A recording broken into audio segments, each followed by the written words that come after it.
welcome to Totalize Academy. Today we'll be discussing some 30 important MCQs on General English, which will be very important from the point of CEL OCT examination and also other competitive examinations, right? So without wasting time, I'll be starting with the very first question now, which is change the speech. क्या करना है? Speech को change करना है. From active to passive आपको convert करना है.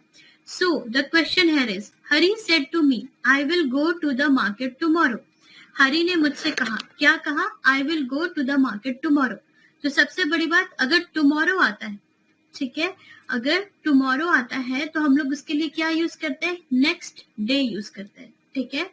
अगर क्योंकि हरी ने मुझसे कहा वो कल मार्केट जाएगा, तो मैं ये बात अगर ये स्टेट कर रही हूँ पैसिव वॉइस में, तो मैं किसी भी दिन कह सकती हूँ. तो वो टुमारो का जो रेफरेंस रहेगा, वो रेफरेंस हम कैसे करेंगे? वो रेफरेंस हम लेंगे नेक्स्ट डे, और हम स्पेसिफिकली किसी दिन को कह रहे हैं तो द नेक्स्ट डे होगा. अगर सेम ऑप्शन होता है यहाँ पर, उसमें द नहीं होता तो वो गलत हो जाता, ठीक है.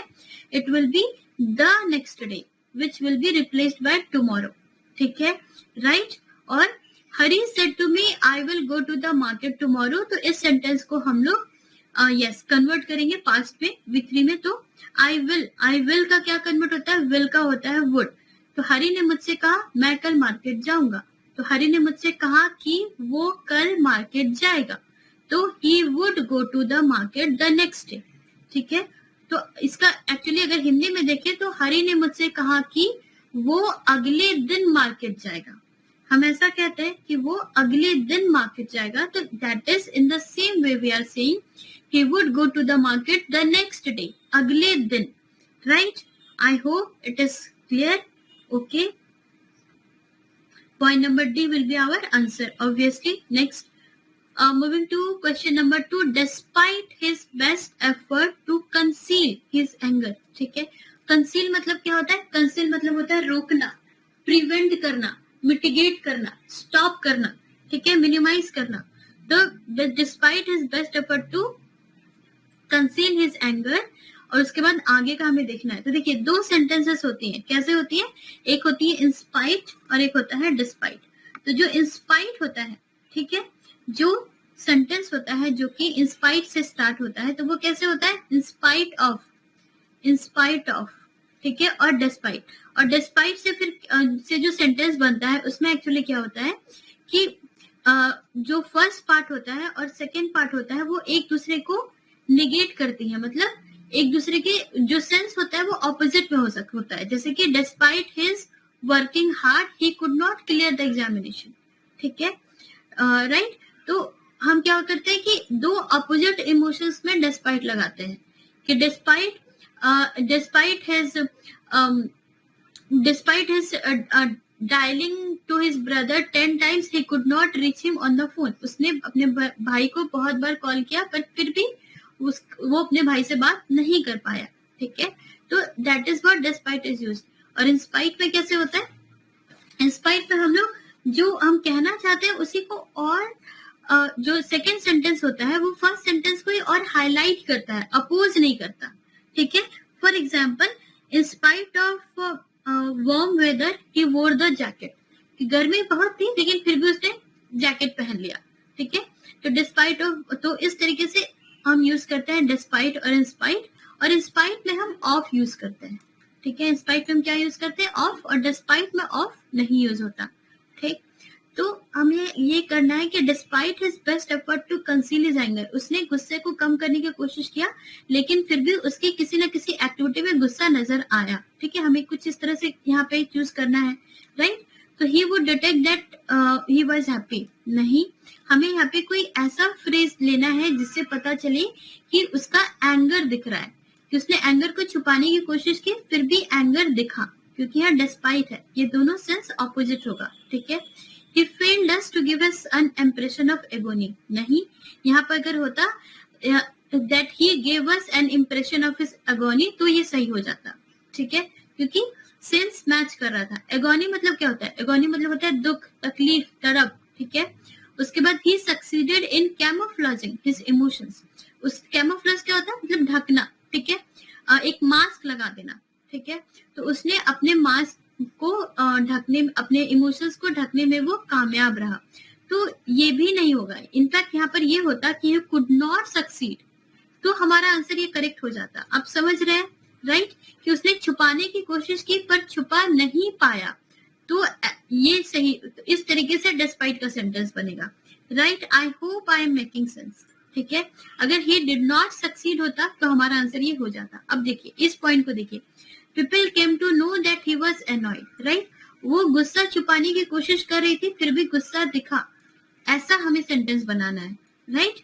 तो या फिर वो गुस्सा छुपाने की कोशिश कर रहा था पर छुपा नहीं पाया, अगर ऐसा रहता तो होगा। तो people came to know that he was annoyed, annoyed मतलब इरिटेटेड, गुस्से में था, ठीक है, इरिटेटेड था।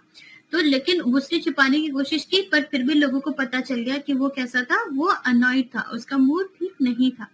तो हमारा आंसर क्या हो जाएगा, point number D. I hope it is clear how to use in spite of and despite, right. Next, moving to question number 3, mark the meaning of highlighted word. आपको क्या करना है, आपको हाईलाइटेड वर्ड का meaning को बताना है। He did not pay heed to my advice, ठीक है। heed मतलब क्या होता है, देखिए heed मतलब सिंपल एक चीज होता है, वो होता है अटेंशन, ठीक है। टीचर क्लास में क्या कहते हैं, पे अटेंशन, पे heed to what I am saying। तो heed का मतलब सिर्फ डायरेक्ट मीनिंग होता है अटेंशन, और कुछ भी नहीं होता। He did not pay respect भी नहीं, कॉशन भी नहीं, सिर्फ और सिर्फ अटेंशन, ठीक है। पे heed to me, pay heed to what I'm saying, pay heed to what your elders are saying to you। तो वो सारा क्या होता है, अटेंशन, सुनो, ध्यान दो, ठीक है, okay, right. Next, moving to question number 4, army logistic. तो आर्मी और लॉजिस्टिक्स में हमें देखना है कि क्या सिमिलैरिटी है, और वही सिमिलैरिटी हमें यहाँ भी फाइंड आउट करनी है। तो आर्मी जो होती है वो अपना काम किसके थ्रू करती है, लॉजिस्टिक्स के थ्रू, ठीक है। लॉजिस्टिक्स में क्या क्या आ जाएगा, लॉजिस्टिक्स में आ जाएगा उनके पास क्या क्या वेपन्स होते हैं, ठीक है, उनको क्या क्या ट्रेनिंग दी जाती है, ठीक, तो उनका रख रखाव, उनके इस स्ट्रेटेजी पे बिजनेस अभी रन करेगी, ठीक है, ओके। एक प्लान चाहिए होता है कि हमें क्या अचीव करना है बिजनेस में, कितने लोगों को हायर करनी है, कितने लोगों को ट्रेन करना है, हमारा बिजनेस ऑब्जेक्टिव क्या है, वो स्ट्रैटेजी चाहिए होती है। तो पॉइंट नंबर ए हो जाएगा हमारा आंसर। सोल्जर स्टूडेंट कुछ भी रिलेशन नहीं है। वार लॉजिक, वार में लॉजिक का कोई रिलेशन नहीं है, वार में कोई लॉजिक ही नहीं होता। टीम इंडिविजुअल ऐसा भी नहीं है, बिल्कुल पॉइंट नंबर ए हमारा सही है, ठीक है। Next moving to question number 5, you are requested to take out your shoes before entering. यहाँ पे बता दिया गया है कि ये सेंटेंस ऐसा है, उसे हमें करेक्ट करना है, तो और हाईलाइटेड वर्ड में ही करेक्शन करनी है। तो फिर देखिए क्या होता है कि कुछ कुछ सिमिलर से वर्ड है, टेक आउट है, टेक ऑफ है, टेक ऑन है, पुट ऑफ है, इन सब का मतलब क्या होता है। तो डेफिनेटली यहाँ पे टेक आउट तो गलत है। तो देखिए जब कोई क्लोथिंग रिमूव करनी है, ठीक है, जब कोई I requested her to take off her sweater, I requested her to take off her shoes. तो अगर कपड़े को रिमूव करना है, किसी क्लोथिंग को, ठीक है, जैकेट रिमूव करना है, शूज रिमूव करना है, तो हम उसको टेक ऑफ यूज करते हैं। क्या यूज करते हैं, टेक ऑफ यूज करते हैं, ठीक है।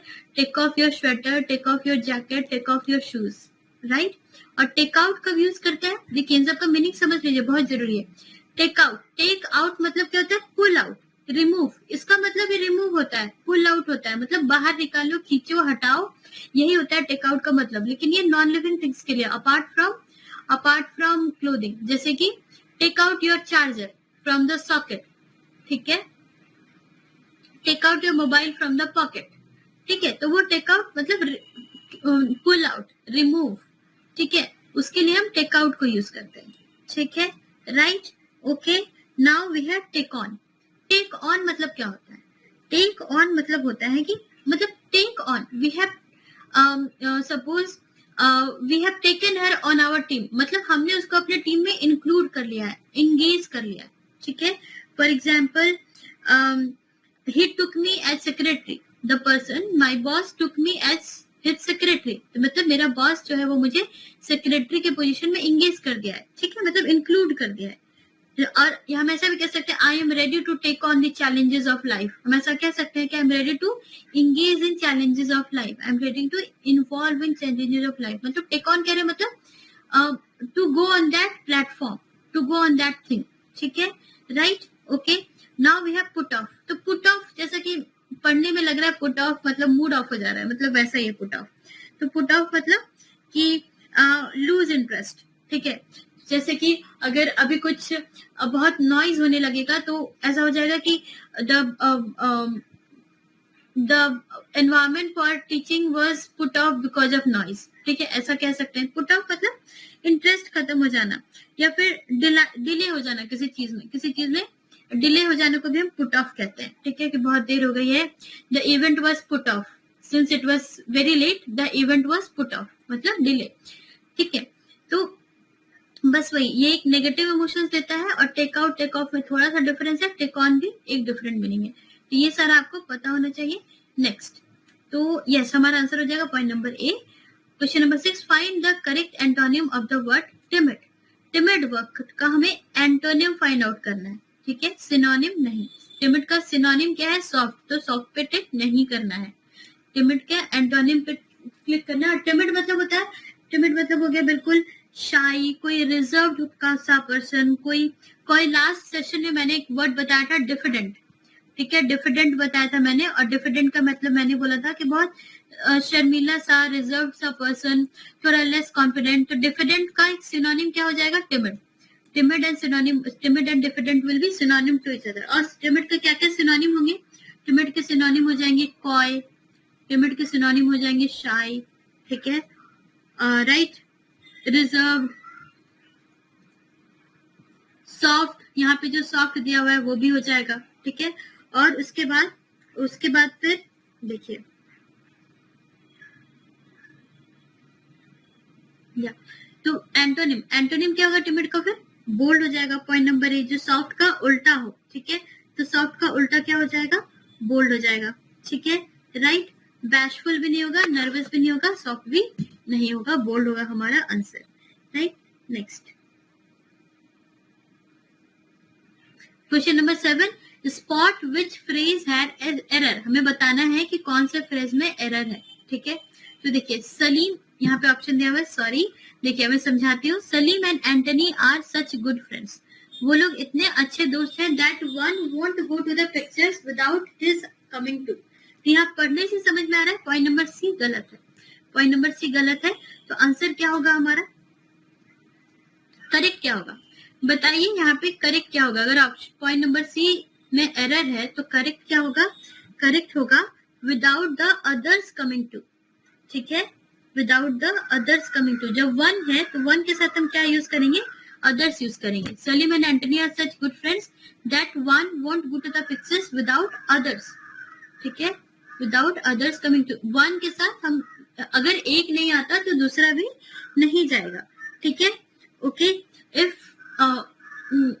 if one would follow the Mahatma Gandhi lessons, others would follow too. एक फॉलो करेंगे तो बाकी लोग भी फॉलो करेंगे. राइट, वही है. Question number 8, the government needs to use this opportunity to strengthen the water and storage infrastructure.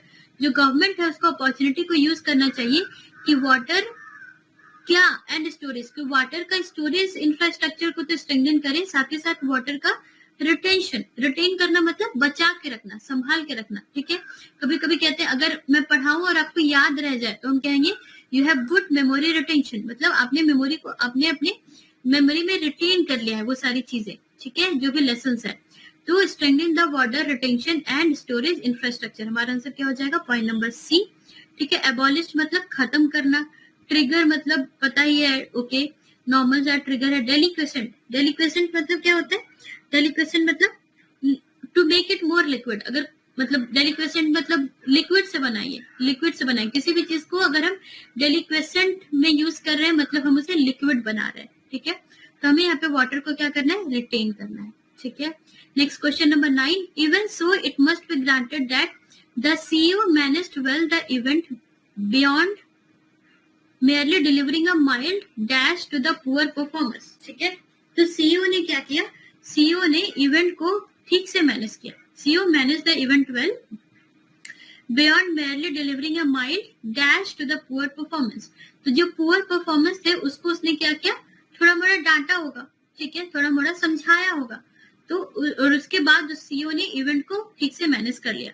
तो थोड़ा मोड़ा समझाना डांटना उसे क्या कहते हैं, उसे हम कहते हैं रिप्रीमेंड या तो रिप्रीमेंड मतलब कि रिप्रीमेंड मतलब होता है कि एक एक्सप्रेशन होता है डिसअप्रूवल का, ठीक है.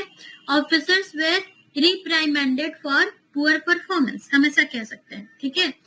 और हम रिप्राइमेंड का एक सिनोनिम क्या होता है, सिनोनिम होता है रिप्राइमेंड का चाइड, ठीक है, और क्या होता है चेस्टाइज, और क्या होता है रिब्यूक. रिब्यूक वर्ड आपने सुना होगा. I was rebuked for not doing homework by teacher, मतलब टीचर ने मुझे रिब्यूक किया क्योंकि मैंने होमवर्क नहीं किया था.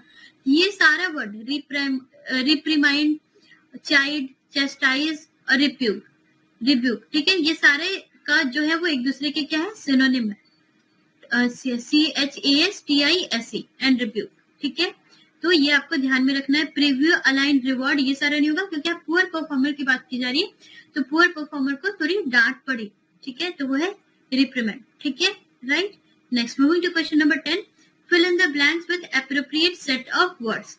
तो activist in the country have long protested its dash society, मतलब कि यहाँ पे कुछ प्रोटेस्ट की बात की जा रही है, विरोध की बात की जा रही है, मतलब यहाँ पर कुछ नेगेटिव वर्ड होगा, तो किसी नेगेटिव चीज का विरोध किया जा रहा है. तो बेनोवलेंट मतलब क्या होता है, बेनोवलेंट तो नेगेटिव नहीं होता, बेनोवलेंट मतलब दया का भाव.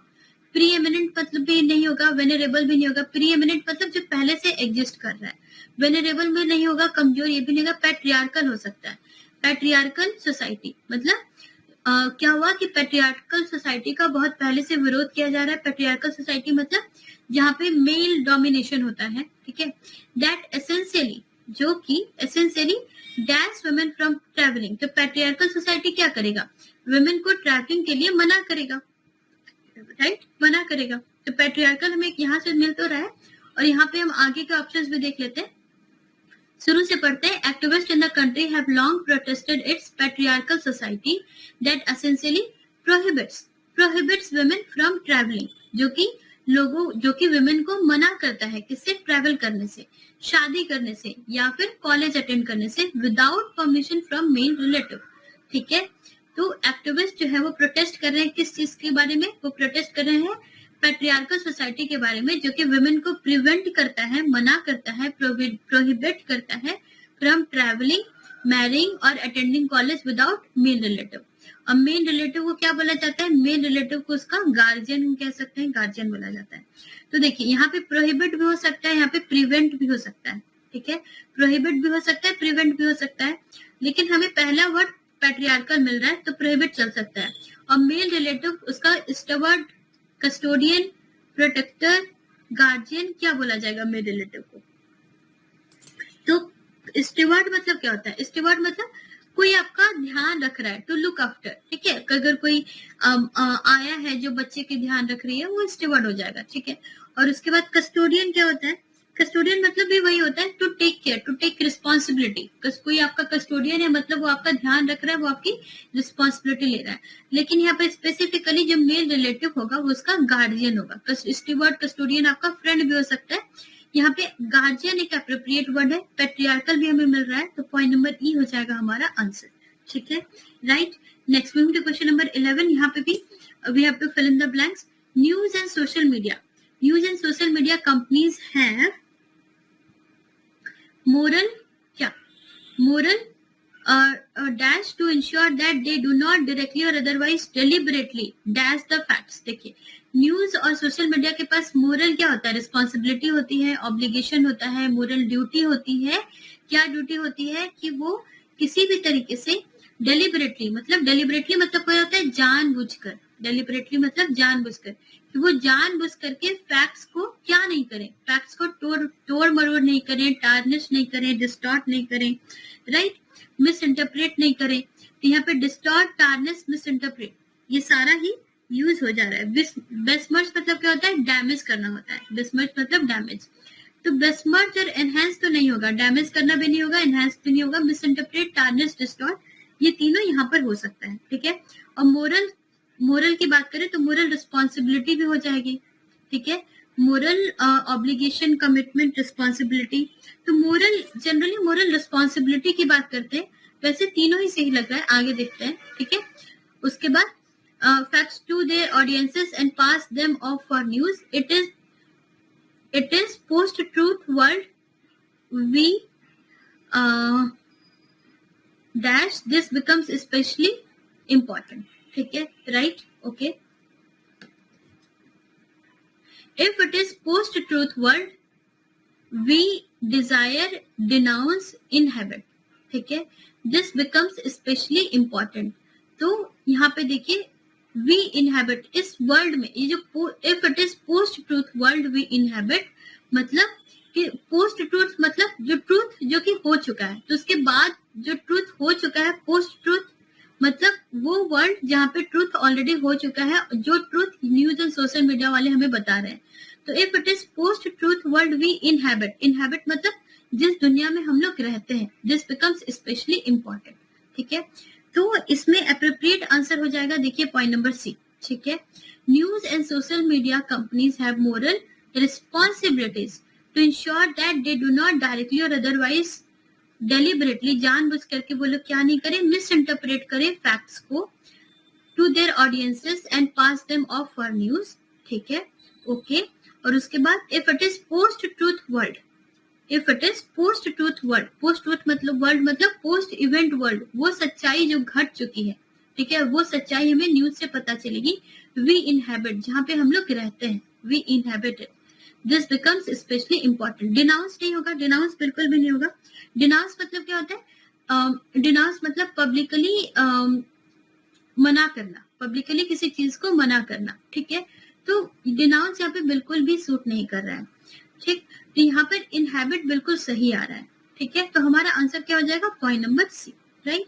Next question number 12, fill in the blanks with appropriate set of words. देखिए इसमें क्या होता है कि बस आपको यूसेज पहचानना पड़ता है कि कौन सा वर्ड इस एप्रोप्रिएटली सेट होगा, और सबसे अच्छा तरीका होता है एलिमिनेट करने का, एलिमिनेट करके आपको सबसे अच्छे से पता चलेगा, ठीक है।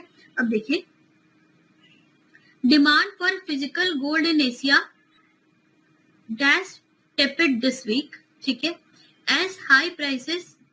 हाँ, तो टेपिड मतलब क्या होता है, टेपिड मतलब होता है ल्यूक वार्म, टेपिड मतलब हल्का फुल्का नरम।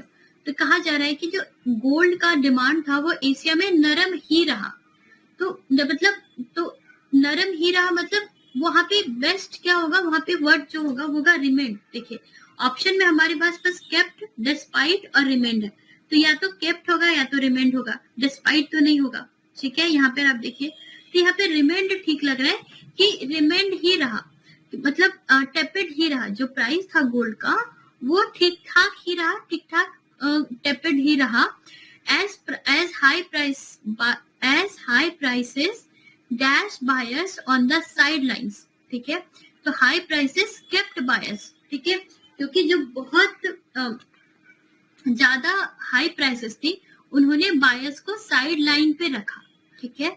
Demand for physical gold in Asia remained tepid, ठीक है, टेपिड ही रहा, मतलब टेपिड मतलब वार्म, नॉर्मल, ठीक ठाक ही रहा, क्योंकि जो हाई प्राइसेस थे वो बायर्स को साइड लाइन पे रखे रहे, बायर्स को साइड लाइन पे रखे थे। थोड़ा सा टफ है, लेकिन आपको वर्ड्स का यूसेज समझना पड़ेगा, कहाँ पे कैसे वर्ड यूज हो रहा है। Despite the start of wedding season in India, ठीक है, डिस्पाइट का मैंने बताया था, डिस्पाइट जहाँ वर्ड होगा वहां पे इसके पहले वाले फ्रेज, बाद वाले फ्रेज एक दूसरे को कॉन्फिडेंट करेंगे, या डिस्पाइट के बाद वाले दो फ्रेज होंगे वो एक दूसरे को कॉन्फिडेंट करेंगे कि वेडिंग सीजन थी, फिर भी जो डिमांड था फिजिकल गोल्ड का एशिया में वो वार्म ही रहा, और जो हाई प्राइसेस थे वो बायर्स को साइड लाइन पे रखे रहे, ठीक है, कोई दिक्कत नहीं है। तो यहाँ पे होगा रिमेंड, यहाँ पर केप्ट और यहाँ पर despite, remained, kept, despite. Point number C will be our answer, right. Next moving to question number 13, correct the sentence hardly had he finished his lunch then the phone rang, ठीक है। यहाँ पे sentence को correct करना है कि मुश्किल से उसने खाना खत्म किया ही था जब फोन बजा, जब phone when the phone wrong. तो क्या हो जाएगा, यहाँ पे आंसर हमें पढ़ के हमें समझ में आएगा कि when होना चाहिए, ठीक है। जब फोन बजा था तब वो मुश्किल से लंच खत्म किया ही था, जिस मोमेंट उसने लंच खत्म किया उसी मोमेंट, तो उसी मोमेंट की बात की जा रही है, तो वो एक टाइम का इंस्टेंस है, एक मोमेंट है, तो वो मोमेंट कब है, when मतलब कब क्या बता रहे हैं, वो मोमेंट को बता रहे हैं जब फोन रिंग हुआ था, ठीक है। इसीलिए यहाँ पर हम when को यूज करेंगे, while भी नहीं होगा, then भी नहीं होगा और since भी नहीं होगा, ठीक है। Next question number 14, a formal resignation and renunciation of powers. देखिए रिनंसिएशन मतलब क्या होता है, रिनंसिएशन मतलब होता है स्टेपिंग डाउन, ठीक है, मतलब कि रिजेक्शन, फॉर्मल रिजेक्शन, रिनंसिएशन मतलब फॉर्मल रिजेक्शन ऑफ समथिंग। यहाँ पे क्या हो रहा है कि जो कोई राजा है वो रिजाइन कर रहा है, फॉर्मली रिजाइन कर रहा है, फॉर्मली रिजेक्ट कर रहा है अपने पावर्स को, ठीक है, तो उसे क्या कहते हैं, उसे हम कहते हैं, उसके लिए एक वर्ड है एब्डिकेशन। अगर कोई राजा एब्डिकेट हो रहा है मतलब कि stepping down, he is stepping down from his throne, उसे हम एब्डिकेशन कहते हैं। और ये एब्डिकेशन वर्ड स्पेशली किंग लोग के लिए यूज होता है, ठीक है, क्योंकि हाँ द किंग वाज एब्डिकेटेड मतलब the king got abdicated, king जो है वो अपना जो जितना भी पावर्स था और अपने जो पोजीशन था उसने उसको त्याग कर दिया है, ठीक है, उसे हम क्या कहते हैं, एब्डिकेशन कहते हैं, ठीक है। और हम रिनंसिएशन भी बहुत अच्छा वर्ड है, आपको पता होना चाहिए, ठीक है। कभी कभी कुछ लोग क्या कहते हैं कि हम शादी नहीं करेंगे, ठीक है, तो हम उसे क्या कहते हैं कि some people have renunciated the idea of marriage, मतलब उन लोगों ने कि जो मैरिज का जो आइडिया था उसको रिनंसिएट कर दिया, मतलब उसको फॉर्मली रिजेक्ट कर दिया, ठीक है। उसके बाद फाउना तो आपको पता है, फ्लोरा फाउना, फ्लोरा मतलब जितने भी प्लांट्स है और फाउना मतलब जितने भी एनिमल्स है। रिगेलिया का होता है, रिगेलिया कोई symbol of royalty, royal symbol को हम रिगेलिया कहते हैं। एक्सियम कोई स्टेटमेंट होता है, मैथ्स में आपने पढ़ा होगा, कोई स्टेटमेंट होता है जिसका हम एक्सेप्ट कर रहे हैं या एस्टैब्लिश करने की कोशिश कर रहे हैं, जैसे कि हम कहते हैं प्लेइंग स्पोर्ट्स बिल्ड कैरेक्टर, तो हम ये स्टेटमेंट एस्टैब्लिश की, ये स्टेटमेंट हम बताने की कोशिश कर रहे हैं, तो स्टेटमेंट को, एक सपोजिशन को हम एक्सियम कह सकते हैं, ठीक है, right. I hope it is clear, okay. Next question number 15, arrange in order and complete the sentence, आपको सेंटेंस कंप्लीट करना है। all religions are to advance in the cause of peace in a holy relationship, justice and freedom bound together। तो देखिए अगर इसके बाद का हम देखें तो all religions are, ये दोनों नहीं आ रहा है, bound together ठीक ठाक आ रहा है, ठीक है, चलो आगे देखते हैं। और in a holy relationship to advance the cause of peace, justice and freedom, देखिए to advance the cause of peace, justice and freedom, ये साथ में आ जाएगा, ठीक है, कि क्या हो रहा है इसमें कि जितने भी रिलीजन्स हैं वो एक्चुअली साथ में बाइंड हो रहे हैं, क्यों, to advance the cause of peace, justice and freedom, ताकि पीस, जस्टिस और फ्रीडम हो। तो हम यहाँ पे ये देखिए मीनिंग पे हमारे पहले यहाँ पे क्या करना है, मीनिंग स्टैब्लिश करना है कि कहना क्या चाह रहा है। तो देखिए ऑल रिलीजन्स आर, जितने भी रिलीजन हैं वो बाउंड टुगेदर है, ठीक है, किसमें बाउंड टुगेदर है, जितने भी रिलीजन है उनको साथ में बांध दिया गया है, किसमें बांध दिया गया है, तो they are bound together in a holy partnership, उनको एक होली पार्टनरशिप में बांध दिया गया है। क्यों बांध दिया गया है, to advance the cause of peace, justice and freedom, ठीक है। आप फ्रेज को पढ़िए, ठीक, उसके बाद एक मीनिंग स्टैब्लिश करने की कोशिश कीजिए, उस मीनिंग से एक सेंटेंस बनाने की कोशिश कीजिए, और जो सेंटेंस ब्रोकन भी फॉर्म हो पा रहा है उसको आप लिखिए, उससे समझ में आ जाएगा। पी के बाद आर होना ठीक, बिल्कुल सही था, उसके बाद एस के बाद क्यू भी आ रहा है, bound together in a holy partnership, ठीक है, तो एस के बाद क्यू आएगा, ठीक है, और इन अ होली पार्टनरशिप, और क्यू के बाद पी आ रहा है, तो all religions are bound together in a holy partnership to advance the cause of peace, justice and freedom, right, correct, done। next SQPR हो जाएगा हमारा answer. next question number 16, arrange in order and complete the sentence, ठीक है, हमें एक sentence complete करना है, ठीक, ओके। अब देखिए he told us that and enjoyed it immensely, ये तो नहीं होगा, he told us that in a prose translation, immediately उसके बाद ये भी नहीं होगा, he told us that he had read Milton, बिल्कुल. He told us that ये मिल रहा है. He told us that के बाद which भी नहीं आएगा, in भी नहीं आएगा, and भी नहीं आएगा. R तो पक्का आएगा. It will be starting from R. ठीक है. So he had read Milton, which he had borrowed from his teacher. ठीक है. S भी आ सकता है, बिल्कुल आ सकता है कि उसने मिल्टन को बोरो किया था अपने टीचर के पास एंड एंजॉयड इट इमेंसली. ये भी होगा ना कि ही had read Milton which he borrowed from a teacher and enjoyed it immensely, कि उसने अपने टीचर से बोरो किया और बहुत उसे पढ़ने में मजा आया. इमेंस मतलब ह्यूज, बहुत ज्यादा. ठीक है. इट इज रेनिंग इमेंसली, बहुत भयानक बारिश हो रही है, तो हम इससे कह सकते हैं immensely. I am immensely happy. ठीक है. आफ्टर गेटिंग द स्कॉलरशिप, मैं स्कॉलरशिप पाके बहुत ज्यादा खुश हूँ. ठीक है. तो वही हो जाता है. एंड एंजॉयड इट इमेंसली मतलब ह्यूजली. ठीक है. तो मुझे बहुत मजा आया. ठीक है. इमेंसली मतलब ह्यूजली. तो RSP तो आ रहा है. अब Q कहाँ पे जाएगा? तो ही हैड रेड मिल्टन. तो देखिए उसने मिल्टन पढ़ा था कैसे? इन a prose translation.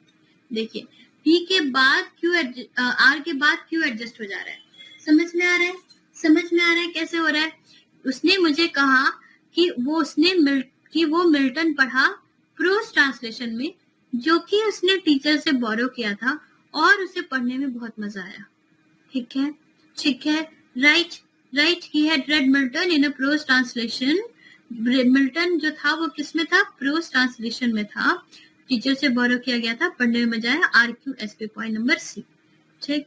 Next question number 17.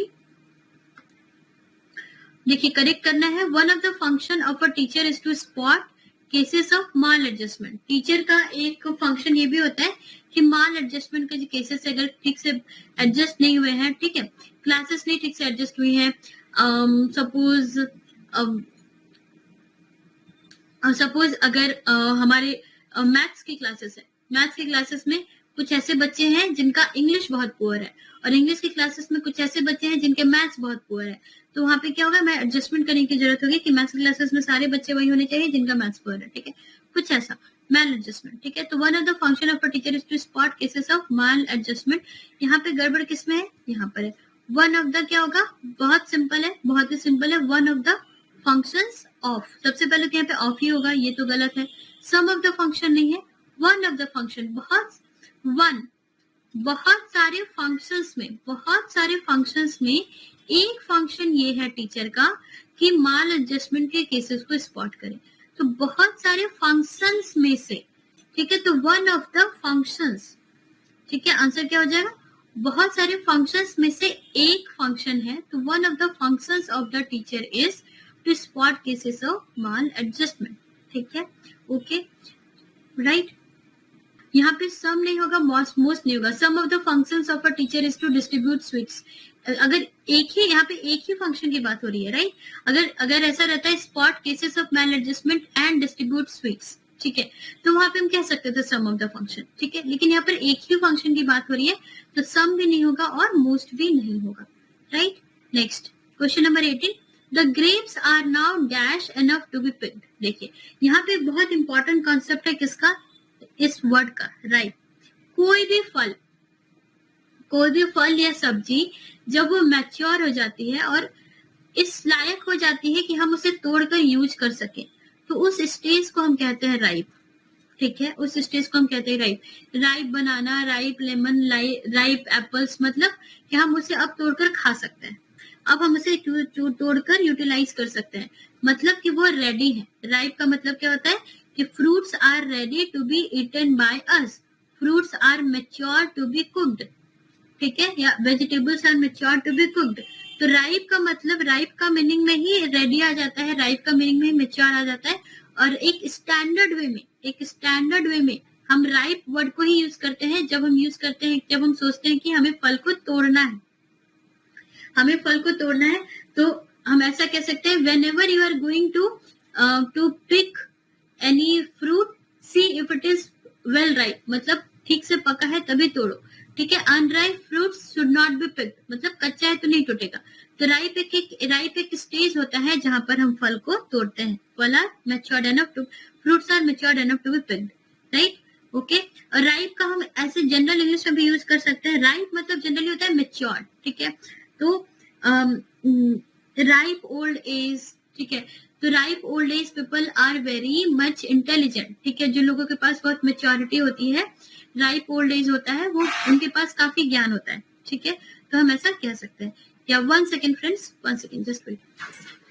या next question, the cinema dash a welcome escape from cramped and dull city life, and the Indians are avid movie goers. Avid मतलब बहुत ज्यादा, शौक से, ठीक है। तो इंडियंस जो है वो बहुत ज्यादा मूवी जाते हैं, और जो सिनेमा है वो क्या करता है, वो हमें क्या करता है, ऑफर करता है एक welcome escape from crammed and dull city life. टूटी फूटी डल सिटी लाइफ से एक escape ऑफर करता है, ठीक है। वो स्केप हाईलाइट नहीं करता, स्केप फॉलो नहीं करता, स्केप डिपेक्ट नहीं करता, हमें ऑफर करता है। जब भी हमें कोई अच्छी चीज ऑफर दी जाती है तो हमें ऑफर की जाती है, right. I was offered a warm welcome, I was offered hot brownie, ठीक है। We can say like that. इसीलिए यहाँ पे जो हमारा आंसर होगा वो होगा क्या, point number D, offer, right. The cinema offers us a welcome escape from dull life, हम ऐसा कह सकते हैं, right. Next, question number 20. The dash of the minister statement cannot be verified by people who have no access to official records. ठीक है, ठीक है, okay. मतलब क्या हुआ कि यहाँ पे सच्चाई की बात की जा रही है कि जो भी सच्चाई है मिनिस्टर्स की स्टेटमेंट की, ठीक है, कितनी सच्चाई है कितनी नहीं पता नहीं, ठीक है। जो भी सच्चाई है मिनिस्टर की स्टेटमेंट की वो वेरीफाई नहीं की जा सकती, वो लोग जिनके पास ऑफिशियल रिकॉर्ड नहीं है, ठीक है। अगर हमारे पास ऑफिशियल रिकॉर्ड नहीं है तो मिनिस्टर ने जो भी बोला हम उसे वेरीफाई कर सकते हैं क्या, नहीं वेरीफाई कर सकते कि सड़क कितने बनी है और कितना दान डिस्ट्रीब्यूट हुआ है, हम कुछ नहीं वेरीफाई कर सकते। तो यहाँ पे एक्चुअली कोई ऐसा वर्ड आना चाहिए जो कि ट्रूथफुलनेस बताए, ठीक है। इतना तो हमें समझ में आ रहा है, इतना हमें समझ में आ रहा है, ठीक है। तो देखिए, वेरासिटी, वेरासिटी मतलब क्या होता है, वेरासिटी मतलब होता है कंफर्मिंग टू फैक्ट्स, जो कि फैक्ट्स को कंफर्म करे, ठीक है। एक्यूरेसी, ट्रूथफुलनेस, यस, यहीं पे हमारा आंसर है। वेरासिटी मतलब एक्यूरेसी, ट्रूथफुलनेस, और कुछ ऐसा चीज कि अगर हम बताए चाह रहे हैं कि ट्रूथ है या एक्यूरेट है तो वो फैक्ट से veracity. If this data has veracity मतलब कि वो डेटा जो है वो, sorry, this fact has veracity मतलब वो जो फैक्ट है वो डेटा से सपोर्टेड है, ठीक है। उसमें इतना जो ट्रूथ है वो ट्रूथ हम बस ऐसे ही नहीं कह रहे हैं, बल्कि we have data to support it. तो हमारी ना सबसे अप्रोप्रिएट डेफिनेशन आंसर यहाँ पे क्या हो जाएगा, वेरासिटी, ठीक है। वेरासिटी मतलब truthfulness of minister statement can not be verified by people who have no access to official record, ठीक है। वर्बोसिटी, वर्बोसिटी क्या होता है, वर्बोसिटी बना है एक वर्ड से जो कि है वर्बोज, और वर्बोज मतलब कुछ ऐसी चीजें जहाँ पे जरूरत से ज्यादा वर्ड्स यूज किए गए। कोई पर्सन कुछ चीज एक्सप्लेन करने के लिए या कुछ अगर बताने के लिए बहुत ज्यादा वर्ड यूज करता है, ठीक है, बहुत ज्यादा एक्सप्लेन करता है, तो हम कहेंगे ही इज वेरी वर्बोज, ठीक है, क्योंकि वो बहुत ज्यादा किसी भी चीज पर फोकस कर रहा है, बहुत ज्यादा बोल रहा है अगर उसे समझा रहा है तो, ठीक है। तो दैट इज वर्बोज। एम्बिग्यूटी मतलब जिसमें कि दो मीनिंग होता है, तो यहाँ पे ये सारे वर्ड्स का कोई मीनिंग नहीं है। वैलिडिटी, वैलिडिटी भी नहीं होगा, वैलिडिटी से ज्यादा अच्छा यहाँ पर हो रहा है क्या, वेरासिटी, ट्रूथफुलनेस की बात हो रही है, ठीक है, ट्रूथफुलनेस, ओके। वैलिडिटी को हम वेरीफाई नहीं करेंगे ना, validity of minister statement can not be verified, ये स्टेटमेंट गलत हो जाएगा, ठीक है। लेकिन truthfulness of minister statement can not be verified, ये सही होगा, right. Validity can be true, can be false, ठीक है, but validity can not be verified, truthfulness has to be verified, right. Next 21, spot error, हमें यहाँ पे error spot करना है। The scientist must follow his hunches and his data wherever it may lead no error। हंचेस मतलब क्या होता है, instrument, सामान, ठीक है। तो जो साइंटिस्ट है उसे अपना सामान और अपना डेटा फॉलो करना चाहिए, wherever it may lead, जहां भी उसे जाना है तो उसे अपने इंस्ट्रूमेंट, अपने डेटा को लेकर के जाना चाहिए, ठीक है। तो scientist must follow his hunches and his data wherever it may lead होगा क्या, it may lead नहीं होगा, wherever they may lead, देखिए wherever they may lead, तो देखिए जो scientist must follow his hunches and his data, his instrument and his data wherever they may lead. मतलब उसके इंस्ट्रूमेंट और उसके डेटा, साइंटिस्ट के इंस्ट्रूमेंट और उसके डेटा उसे जिस डायरेक्शन की तरफ जाने को कह रहे हैं उसे वो डायरेक्शन फॉलो करना चाहिए. ठीक है, उसके डेटा और इंस्ट्रूमेंट उसे जो भी रिजल्ट दे रहे हैं, जो इन्फ्रेंस दे रहे हैं, जो कंक्लूजन दे रहे हैं, जो एविडेंस दे रहे हैं, उसे उसी एविडेंस को फॉलो करना चाहिए. तो वेरेवर इट मे लीड, यहाँ पे जो इट है वो किसको डोनेट कर रहा है? इट डिनोट कर रहा है इन सभी चीज को, इन सभी चीज को इट डिनोट कर रहा है, राइट. इट डिनोट कर रहा है इन सभी चीज को. तो ये सारी चीजें क्या है? सिंगुलर है कि प्लूरल है? प्लूरल है. तो his hunches and his data, तो यहाँ पर हमारा आंसर क्या हो जाएगा? दे होगा. वेरेवर दे मे लीड, दे मतलब उसके जो भी इंस्ट्रूमेंट है, जो भी डेटा है, जो भी हंचेज है, वो सारी चीजें जो भी कह रही है साइंटिस्ट को उसी को फॉलो करना चाहिए, राइट. हमारा आंसर क्या होगा? Point number C. ठीक है. Question number 21, we have to spot the error. The meeting adjourn abruptly by the chairman after about 3 hours of deliberation. ठीक है, 3 घंटे डिस्कशन हुआ, 3 घंटे डेलिब्रेशन हुआ, उसके बाद जो मीटिंग है वो एब्रप्ट हो गई. यहाँ पर देखिए, मीटिंग एब्रप्ट हो गई, मीटिंग एडजर्न हो गई. एडजर्न मतलब उसे किसी फर्दर डेट पे बता दिए, फर्दर डेट पर वो इट विल टेक प्लेस, ये हम बता रहे हैं. ठीक है, आपने मूवी में सुना होगा the court is adjourn till date. तो द कोर्ट इज एडजर्न बोला जाता है. द कोर्ट इज एडजर्न पैसों में बोला जाता है, राइट. तो यहाँ पर क्या है? The meeting adjourn, the meeting was adjourn, the meeting was adjourn abruptly. Abruptly मतलब अचानक से. तो मीटिंग जो है वो अचानक से एडजर्न कर दी गई थी. ठीक है, कर दी गई थी. मीटिंग एडजर्न नहीं हो गई थी, मीटिंग को एडजर्न कर दिया गया था. तो ये पैसिव में है, पैसिव में है, इसीलिए हम लिखेंगे the meeting was adjourn by the chairman. Chairman adjourn the meeting, ये हो जाएगा एक्टिव में. लेकिन the meeting was adjourn by chairman, ये हो जाएगा पैसिव में. और यहाँ पर वॉज मिसिंग है, तो इसीलिए हमारा आंसर क्या हो जाएगा? Option number A. ठीक है, right. Next question number 23, spot the error. When I get a cold, it takes me weeks to shake it off. यहाँ बहुत लोगों को लगेगा कोई एरर तो है ही नहीं, सब नो एरर मार्क करके आएंगे, बट क्या हो जाएगा? आंसर हमारा गलत हो जाएगा. क्यों हो जाएगा? Because you do not gate cold, you catch cold. ठीक है, इंग्लिश जो है वो काफी ट्रिकी लैंग्वेज है. ठीक है, बहुत ज्यादा ट्रिकी लैंग्वेज है. तो you do not get a cold, you catch cold. Cold के साथ हम कैच को यूज करते हैं. तो व्हेन आई कैच कोल्ड, इसकी जगह पर बस कैच हो जाएगा. कैच अ कोल्ड भी नहीं होगा, कैच कोल्ड होगा सीधा. ठीक है, when I catch cold it takes me week to shake it off. Shake it off मतलब शेक करो और हटा दो, मतलब लेट इट गो. उसे भगाने में मुझे कई महीने लग जाते हैं, अगर मुझे कई वीक लग जाते हैं अगर मुझे कोल्ड हुआ तो. ठीक है, अगर मुझे कोल्ड ने जकड़ा तो. ठीक है, right. Next question number 24, spot the error. It is easy to say that a lawyer's demeanor in court may be prejudicial against the interest of his client. देखिए, यहाँ पर एक बहुत गुड न्यूज है, बहुत अच्छी सी खबर ये है कि यहाँ पे कोई भी एरर नहीं है. ठीक है, it is easy to see that, बिल्कुल सही है. आपको a lawyer's demeanor in court, एक लॉयर का बिहेवियर, एक लॉयर का पर्पस, एक लॉयर का action in court may be prejudicial against the interest of client.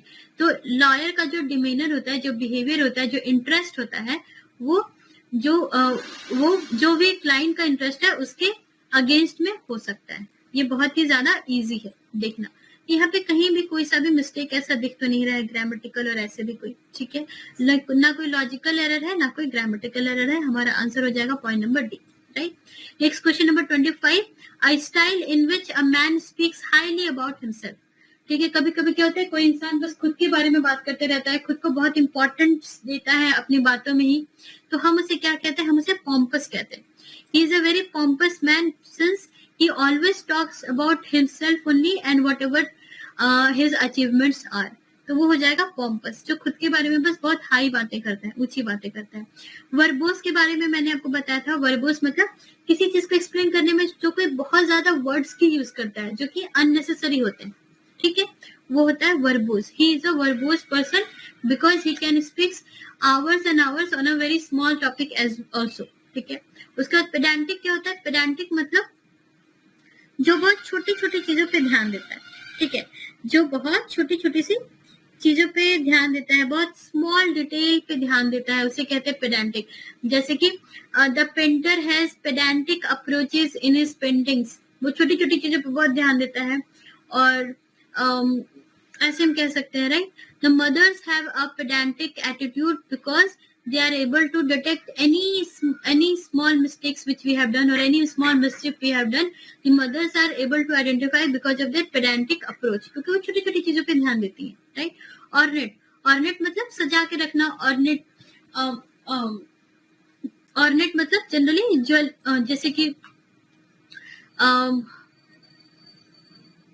Ornamental jewelleries कहते हैं ना, राइट। तो ऑर्नेट मतलब just to decorate, right. So yeah, all these words are very important. Okay, you should note it down and देखिए। अब next question number 26, one word for very pleasing to eat। ठीक है, खाने में बहुत मजा आ रहा है जब आप चीज बर्स्ट पिज्जा खाते हो और वो फिर वो चीज बर्स्ट वाला जो पिज्जा होता है और जो पिज्जा का फ्लो होता है, तो that is very pleasing to eat. ठीक है, तो हम उसे क्या कहेंगे, वेरी प्लीजिंग टू ईट को हम कहेंगे पैलेटेबल। ठीक है, पैलेटेबल कहेंगे। पैलेटेबल मतलब ये बहुत मजा आ जाए, टेस्टी हो, बहुत ज्यादा टेस्टी हो।